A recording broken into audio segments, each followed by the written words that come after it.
The media in our day explodes and reveals what's actually happening around the world that we didn't even know about. And now we're appalled and we're going, oh, it's all going to hell in a handbasket. And then we start seeing the judgment of God unleashed, in different ways. And it's almost like it's a snowball that you can't stop.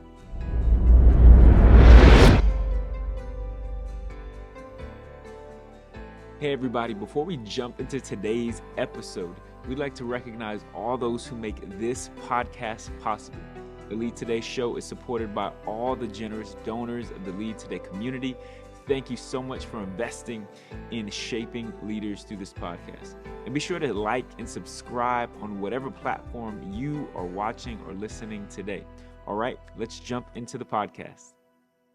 Hello, everybody, and welcome back to the Today Count Show. Today we have sharing the discussion with me is Winston Harris, Gary Harpst, and Pastor Matt Martin has decided to take this podcast off. We'll try to forgive him for that and move on anyway. If you're just joining us, we are walking through the book of Genesis. The nickname that we've given this is the Genesis Project. We have read through and discussed through chapter 6, which ends with this verse. So Noah did everything exactly as God had commanded him. That verse is speaking of the construction of the ark specifically. Of course, more than that, but the ark itself. So we're now moving into this episode, this event in history that literally has changed the course of the world, physically and spiritually. And so we're going to go ahead and see if we can read through chapter 7 on this episode of our podcast and have discussions here and there. So what I'm going to do is I'm going to read a few verses at a time as it seems a good place to pause, and we'll discuss and then move on.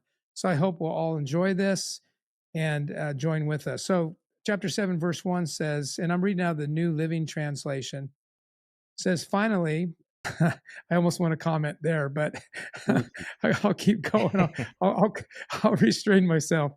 Finally, the day came when the Lord said to Noah, go into the boat with all your family, for among all the people of the earth, I consider you alone to be righteous.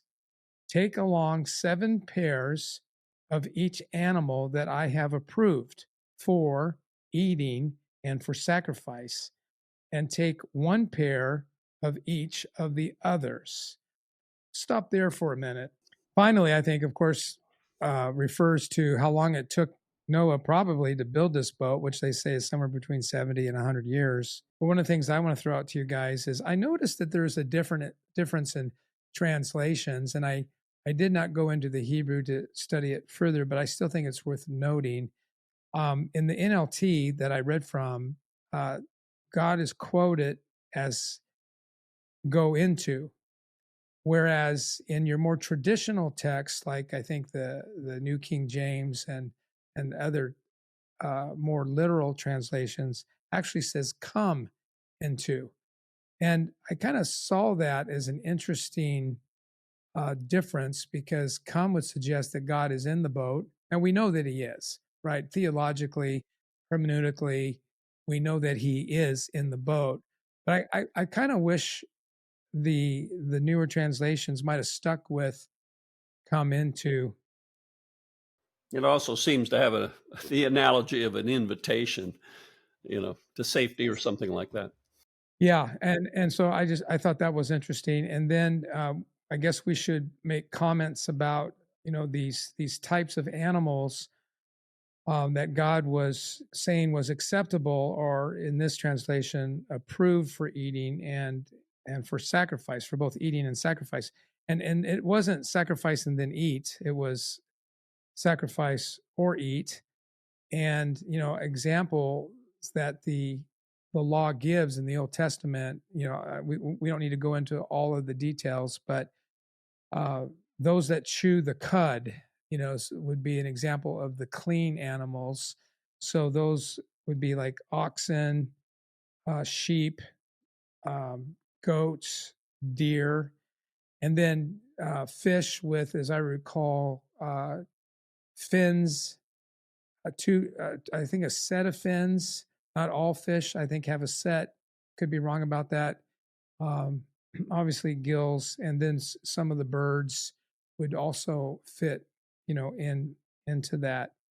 And I suppose somebody would ask the question, well, what makes them approved and the other ones um, not approved? I mean, I know that that's one of the questions that would come to mind, but I'm not sure we need to dive down that deep into that, except knowing that God definitely divided, and that probably explains why in some cases we have 7 pairs, and the other one, 1 pair was good enough, right, to keep that going.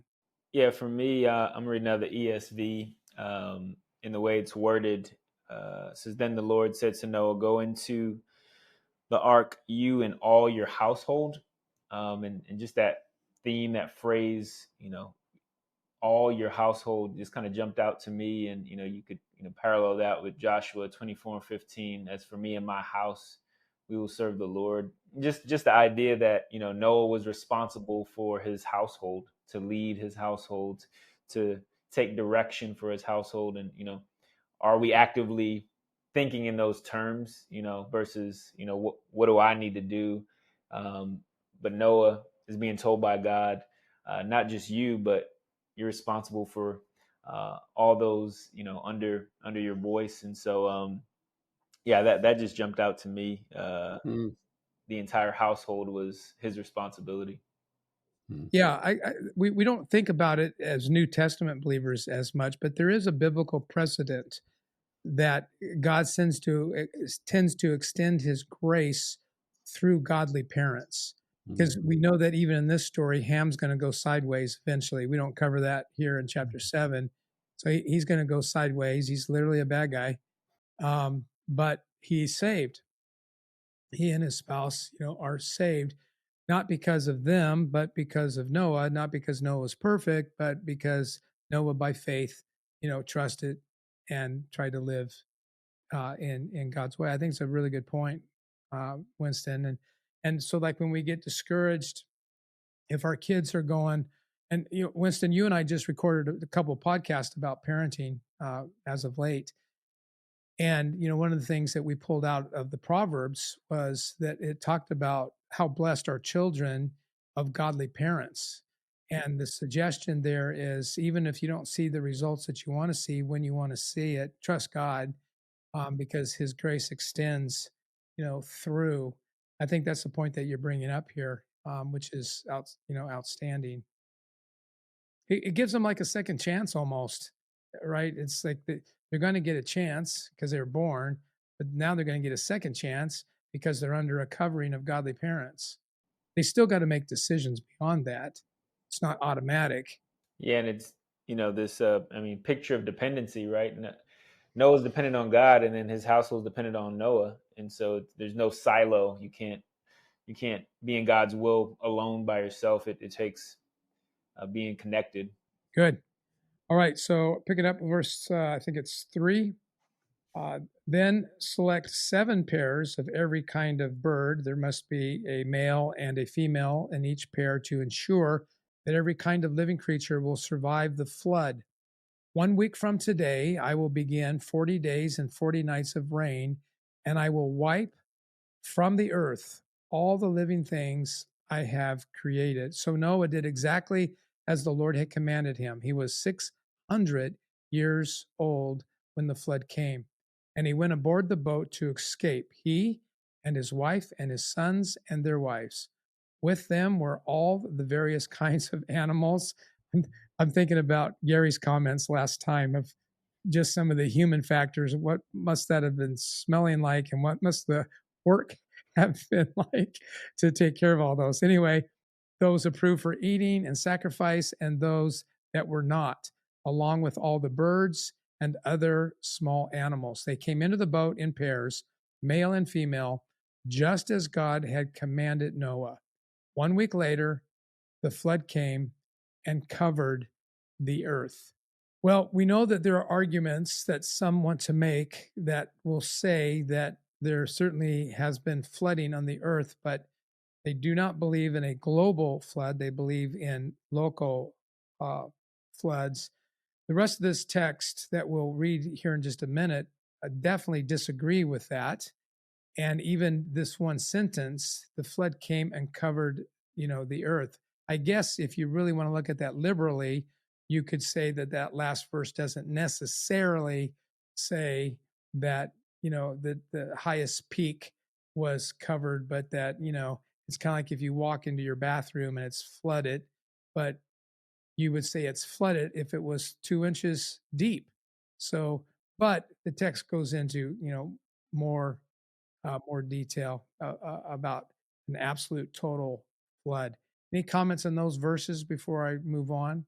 Well, just one thought about the what you just said. We may not know the specifics of how high it got on a mountain or whatever, but the idea that he was cleansing, the objective here was to clean something up that was broken.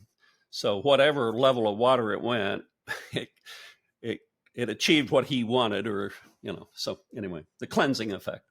Right, which was absolute destruction. Right. I mean, yeah. I mean, he made that pretty clear. Either that, or he shared his mission with us and then couldn't do it. That's So to call it a local flood would be in contradiction to his mission. Yep. And why would they need a boat?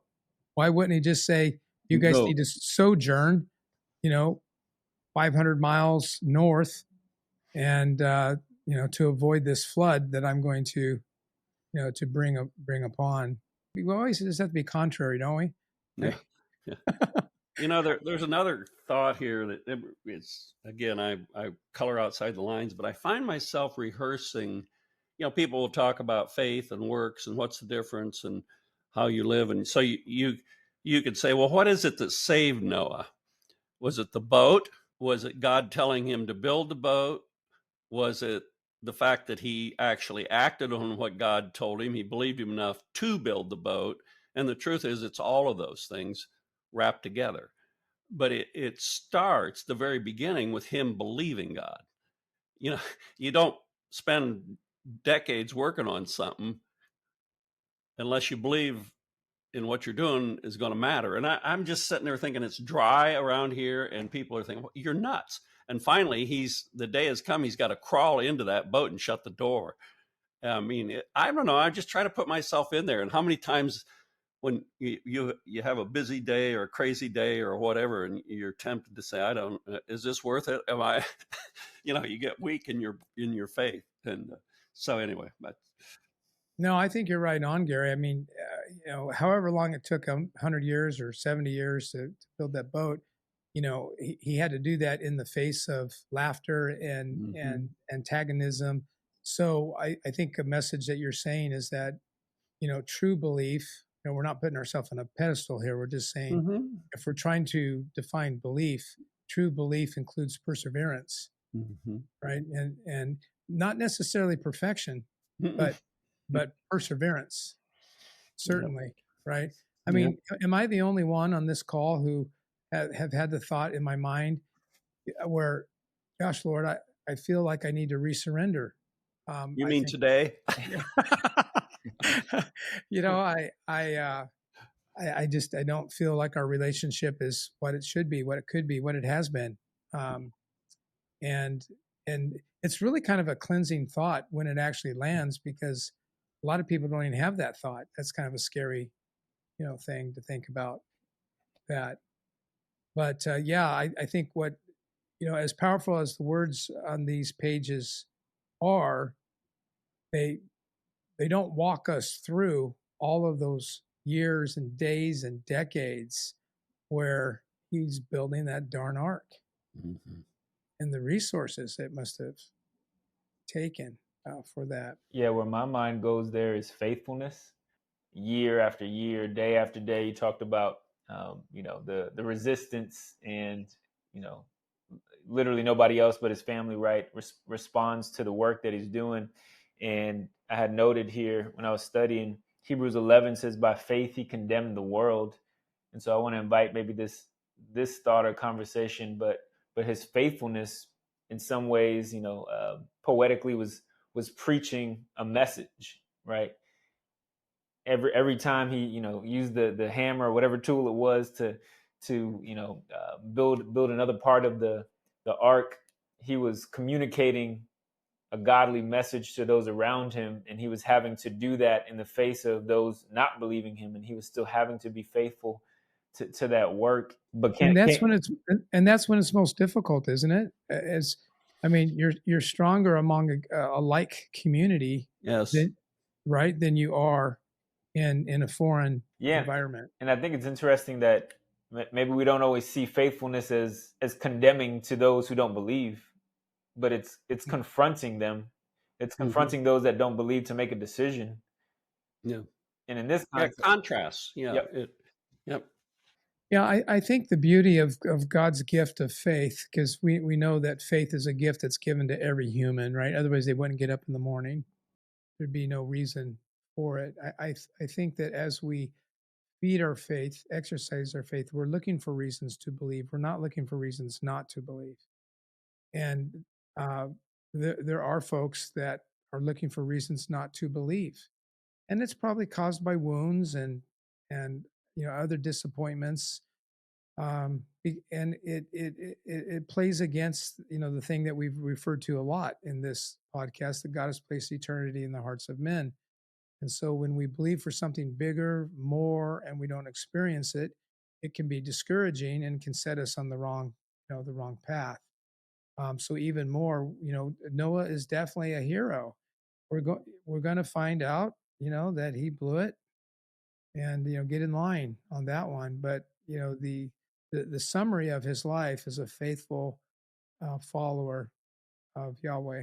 Verse 11 says, when Noah was 600 years old, on the 7th day of the 2nd month, the underground waters burst forth on the earth, and the rain fell in mighty torrents from the sky. The rain continued to fall for 40 days and 40 nights, but Noah had gone into the boat that very day with his wife and his sons, Shem, Ham, and Japheth, and their wives.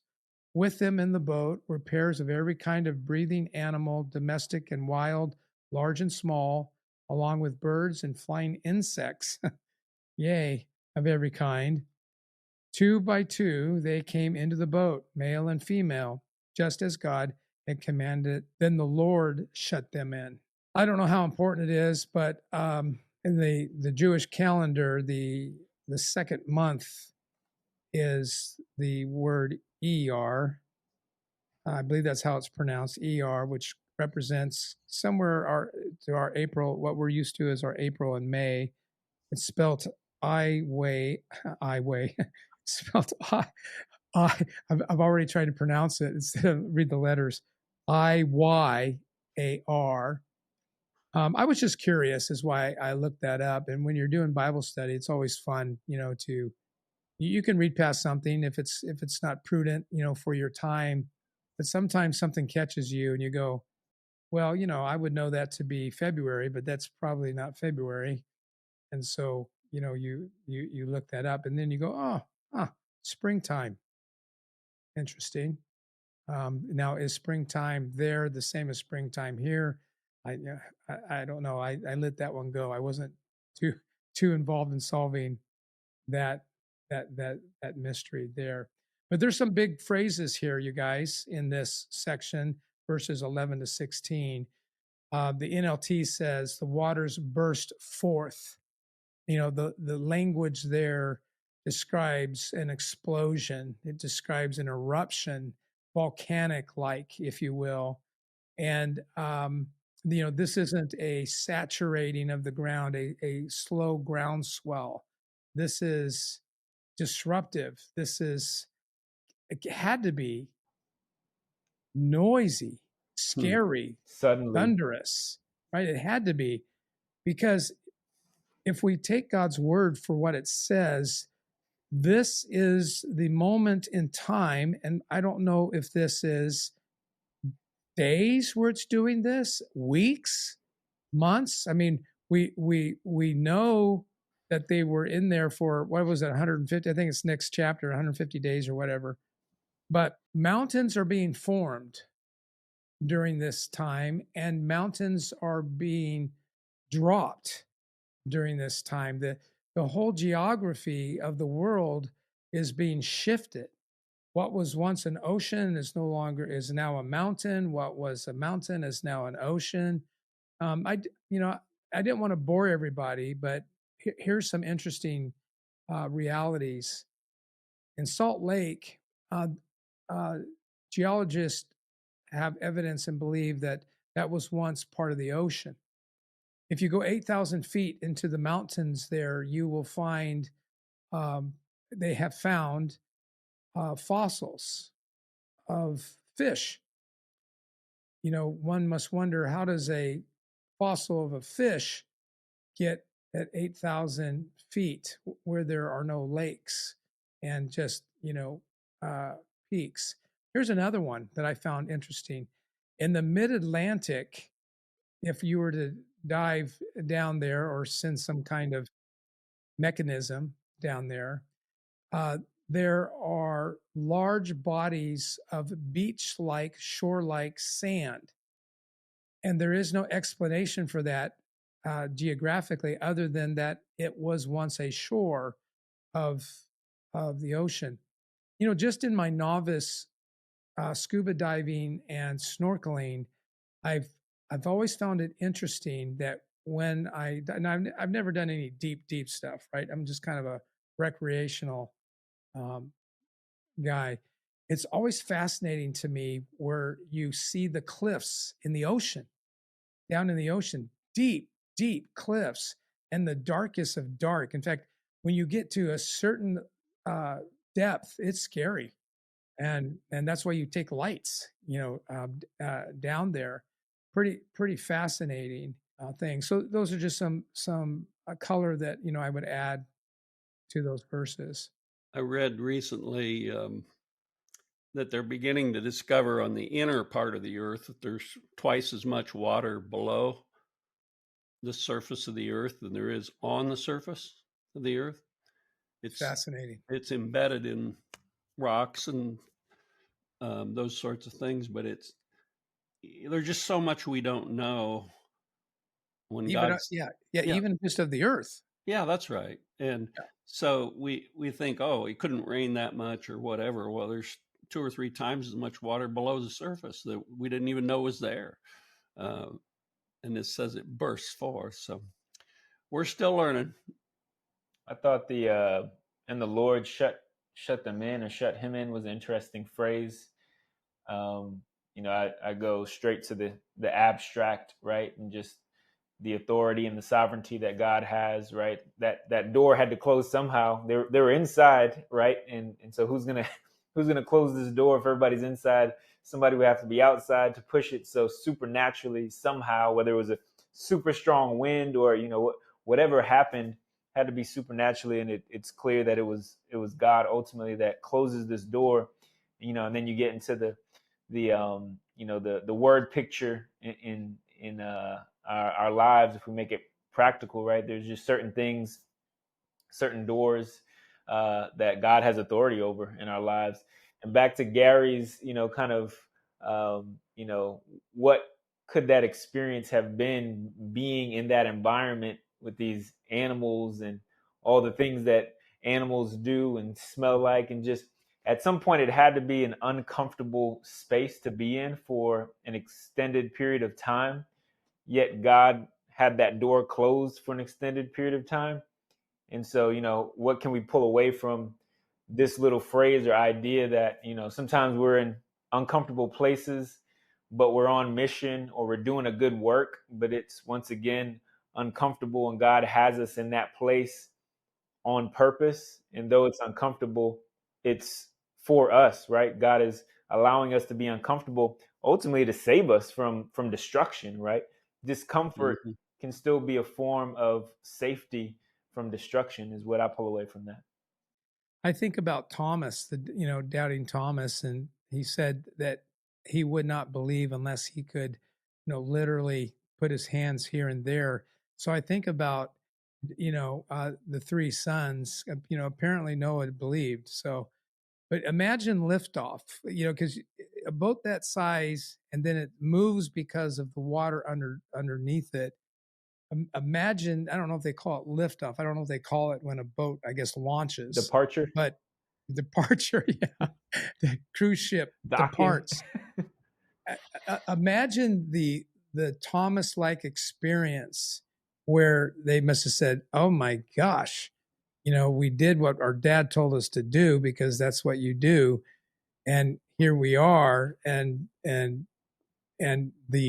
the worship to God, at least in awe, right? Maybe surrender or not surrender, but at least in awe must have been. But Thomas, of course, then fell to his knees and said, "My Lord and my God." I kind of wonder about that, to what you were describing, Winston. It's like, and the ark became God's refuge. We read through the Psalms all the time how God is our mighty fortress and our refuge. And here we see another, example of, of that. Just, yeah. And the animals making noises and the thunder and lightning and earthquakes. There had to be earthquakes to open up, right? It's just, What do you think that people on the ark might have been aware of about the people outside the ark when this happened? And the imagery of, we all have, God is so patient with us, but there is a point of no return. yeah, you're right, Gary. In children's Sunday school, I remember seeing flannel graphs of pictures of people pounding on the outside as the rain began to come and floods were coming down different places to get in. And you are absolutely right, because I thought about that also this week as I was just pondering this. God is so merciful and loving, but there is a point where your final decision, people may not always realize that they have made the final decision thinking that they have another opportunity, when in reality they don't. And I'm sure that happened to some people. They did not realize that the no that they gave, 2 weeks before became their final answer. The other thing I thought about what Winston said about then the Lord shut them in. Maybe he had a drawbridge, kind of a setup. That's not what the Bible's implying here. Bible's making it pretty clear. God shut it. Mm-hmm. And think about how loud that was. Or did God shut it like wham? Or did God do it nice and slow? But how big must that have been? Because elephants had to cross over that, right? They had to get in off that. Now I think we only needed two, but still, I don't think they were eating elephants. There were some hippos too, and Yeah, other heavy things. yeah. And I mean, also, just once again, just the subtle, imagery, but there was only one door. Yeah. Only one door. I am the way, the truth, and the life. Only one way in.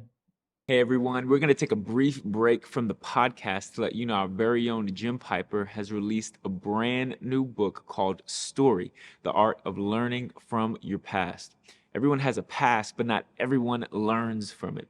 Jim unpacks lessons in this book that help leaders and learners understand the potential our past has to impact our present and our future. Be sure to grab your copy of Story where books are sold. All right, let's get back to the podcast. All right, shall I continue? Verse Yeah. 7, verse 17 says, "For 40 days the floods prevailed, covering the ground and lifting the boat high above the earth. As the waters rose higher and higher above the ground, the boat floated safely on the surface. Finally, the water covered even the highest mountains on the earth, standing more than 22 feet above the highest peaks." Talk about detail. All the living things on earth died: birds, domestic animals, wild animals, all kinds of small animals, and all the people. Everything died that breathed and lived on dry land. Every living thing on the earth was wiped out: people, animals, both large and small, and birds. They were all destroyed, and only Noah was left alive, along with those who were with him in the boat. And the water covered the earth for 150 days. How did Moses know it was 22 feet? Yeah, I guess our Sunday school, or well, no, not Sunday school. I guess our seminary answer would be, oral tradition, Yeah. right? Mhm. And then, not that in Moses' times he probably had parchments of various sorts, where the oral tradition was written down. It's my belief that Moses is the um, general editor of the first 5 books of the Bible, meaning that he probably wrote a lot of it, but others he cut and pasted, so to speak, in our terminology today, and then edited it. And he probably didn't do it alone. He probably had some help. I don't know. That's all conjecture. It's a miracle, though, isn't it? I mean, to me, it is an absolute miracle. But to your point, such detail, right? I mean, who measured that? Did Noah, Mhm. did Noah put on his Bermuda shorts and take a dive down 22 feet? They have a stick measurement. This kind of We can have feels fun like with this. 22 feet. We're floating. Yeah, it's not. I don't think it's sacrilegious to say, well, exactly how did they figure that out? I don't know. Was it water stains on the boat? what, what was it? I don't know. I don't know.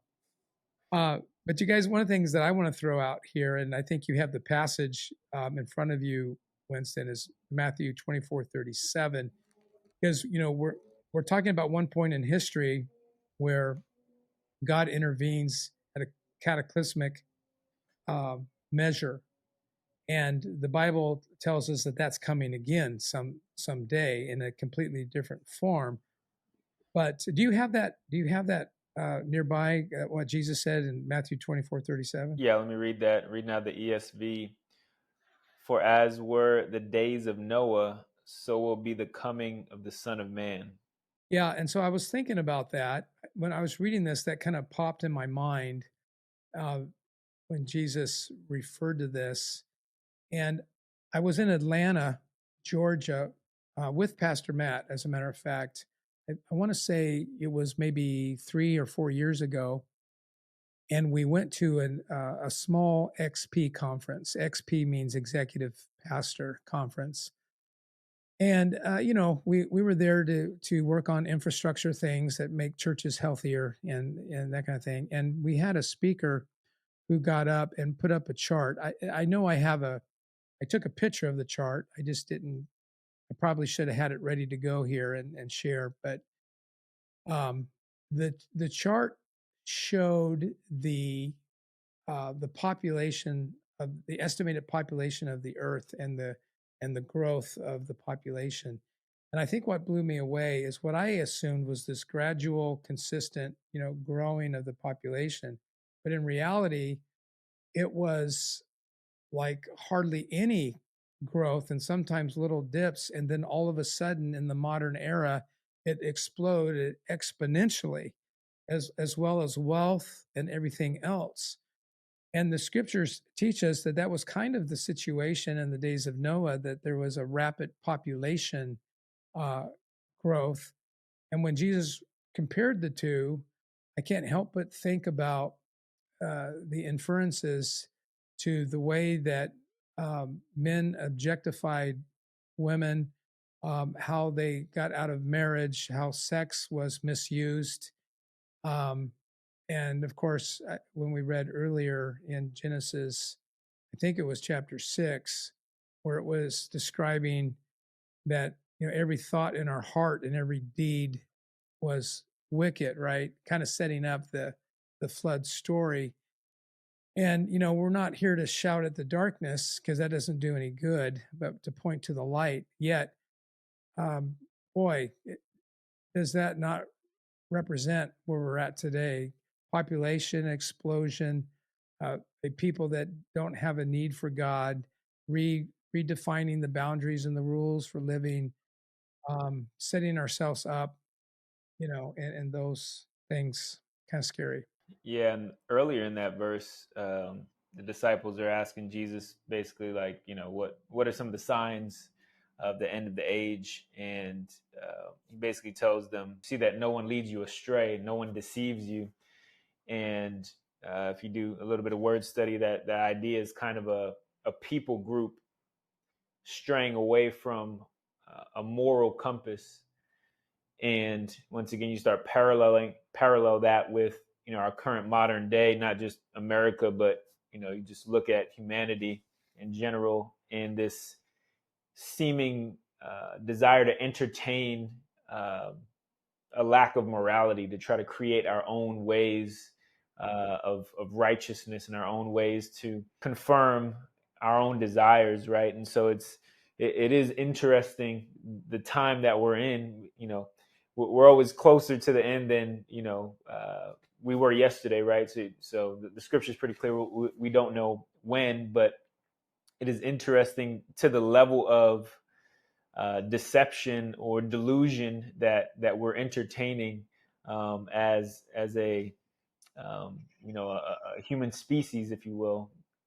There's so many things that we're clearly going against design, and we're choosing as a people group to entertain that, and it's becoming more and more normalized to go the opposite way of God's law and God's design. And so um, On that, building on that, the deception aspect, one of the most important truths that has sunk in for me related to what you're describing is from Ecclesiastes, where it talks about the reason people do foolish things is there's a delay between the action and the consequence.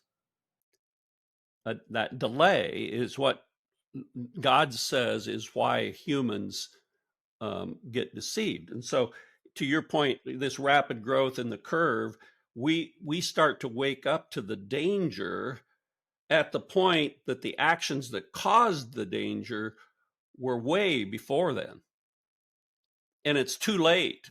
And to me, it's interesting that when we believe God, things that are not here yet become real to us, and so we change our behavior before it's too late. If we don't use faith, then we go by what we see, and when we see it, it's too late. That catch-22.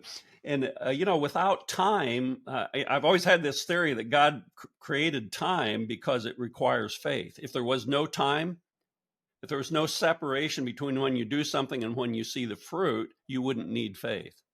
Interesting. Yeah. And so I'm with you. This compounding is fascinating. And you saw that really in the 10 generations leading up to Noah. Everything's going along all right. And then the last 2 or 3 generations, Lamech takes 2 wives, and one's his entertainment wife, and one's his, and you can just see the explosion, the violence and the paganism and all that stuff. And it's gone geometric. And that's what compounding does. So, and then it's too late. Yeah.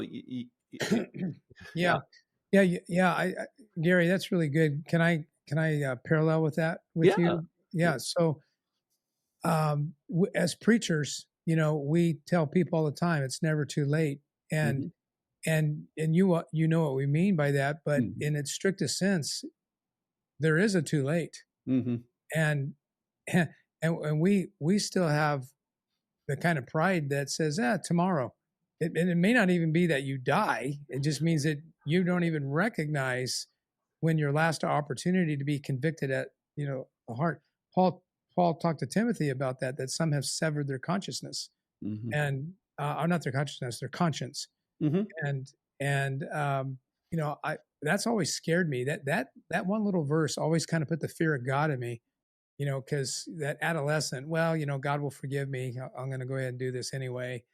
That's a reckless thing, but adults do that too, but in a more sophisticated manner through rationalization, or God didn't really say, or did God really say, or, or we, I remember Paul Eberly. I'm throwing a name out there that you guys are not familiar with, and it just popped in my head.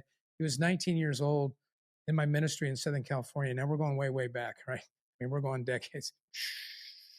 Stop. Okay.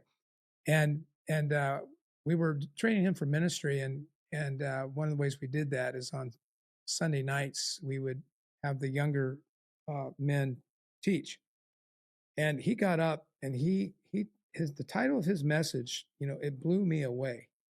In the class I would teach structure, of how to present, but I wouldn't look over their shoulder. I would answer questions that they might have, but I would, because I just always felt like, God wants to do something unique with every relationship, and who am I to, get in the middle of that? But the title of his message was "Frustrating the Grace of God," and it blew me away. I mean, as soon as he said, today he told a little story. I forget what the story was because I always try to encourage people to do that. Well, he read a text, told a story, and then he said, "Today I want to talk to you about frustrating the grace of God."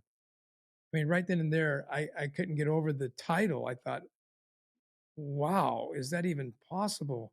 Well, of course it is. Oh my gosh. And just the richnesses of that.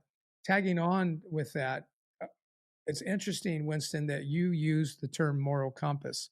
The Mm. reason why I say that is I just ended a podcast 30 minutes before we got on here today in the Genesis Project, where my guest, Dr. Kristen Meyer, used the term moral compass.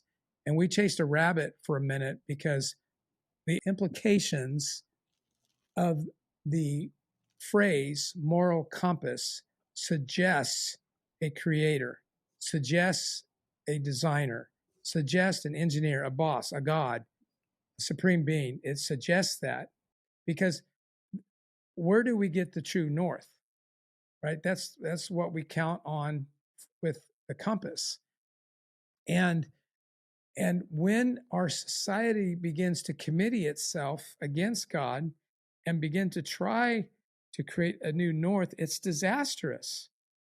And whether you want to take a personal approach where God personally takes his finger and crushes us, which I don't think he needs to do, I think it's built into his engineering of creation.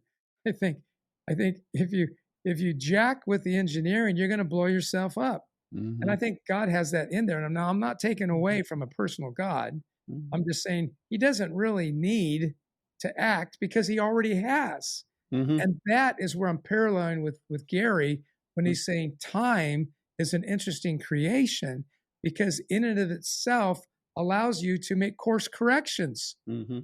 And it is a beautiful thing, except for my body. Yes.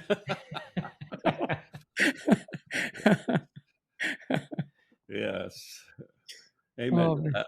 Well, Genesis chapter 7, any other thoughts?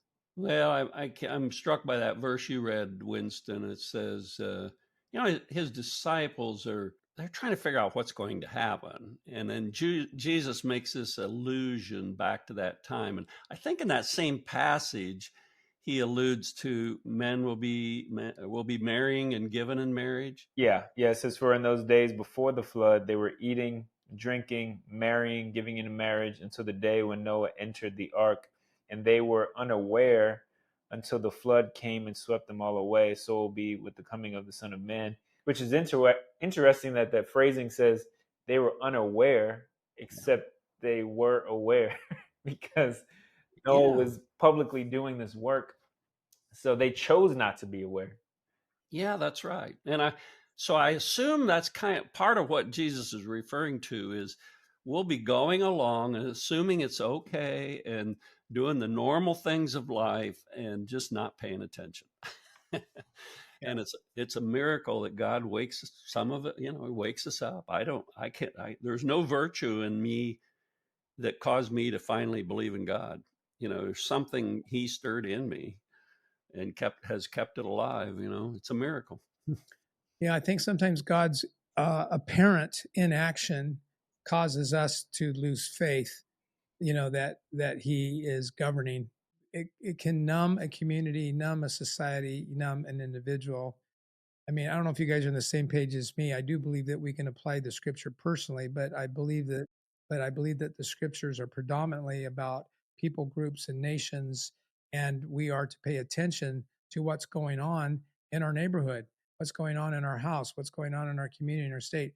because as it goes, we all go. But when we don't see, immediate, this is back to what Gary's saying about the invention of time. When we don't see immediate consequences for things, we can rationalize and say, see, it's not a big deal, or it's okay, or this works.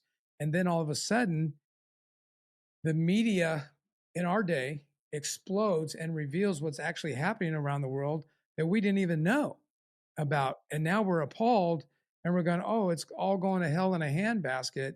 And then we start seeing the judgment of God unleashed, in different ways. And it's almost like it's a snowball that you can't stop. And I don't think that's too far of an analogy. I mean, it's true. Like in our, own lives, once I gained 25 pounds, I mean, losing 25 is a heck of a lot harder than gaining it. And man, it is tough, to do.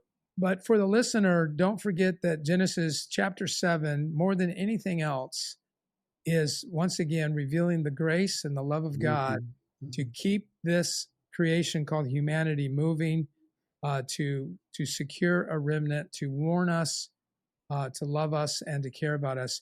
And the flood story continues in chapter 8, and that's where we'll pick up next time.